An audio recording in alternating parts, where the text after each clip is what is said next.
Bonjour tout le monde, je vais vous donner quelques raisons d'aller voir le film là, Gibor s'en va en guerre, mais je vais arrêter d'imiter l'accent québécois, ça vaudra mieux. On ne connaît pas beaucoup Philippe Falardeau, l'auteur du film, et c'est une excellente occasion de le découvrir. Gibor s'en va en guerre est un véritable bol d'air frais canadien, et pas seulement grâce aux grands espaces. À travers un récit efficace et des personnages bien construits, le cinéaste nous permet d'en apprendre un peu plus sur la société canadienne.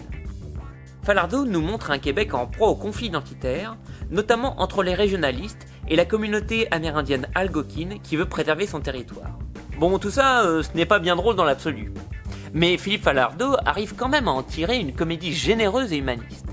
Il est bien assisté dans cette tâche par le peuple haïtien d'un enthousiasme et d'un optimisme communicatif. Au casting, beaucoup d'acteurs très talentueux mais inconnus en France. On retrouvera cependant quelques visages connus, notamment Patrick Huard, qui tenait déjà le rôle principal dans Starbucks, et Suzanne Clément, l'actrice fétiche de Xavier Dolan, le réalisateur notamment de Mommy et Juste la fin du monde. Gibor s'en va en guerre nous rappelle d'ailleurs que le cinéma québécois ne se limite pas à l'œuvre de Xavier Dolan. Bon après, c'est sûr que Xavier Dolan a quand même monté la bande-annonce du film, mais c'est tout ce qu'il a fait. Enfin, Gibor s'en va en guerre est une satire féroce du monde de la politique, applicable au Québec comme ailleurs.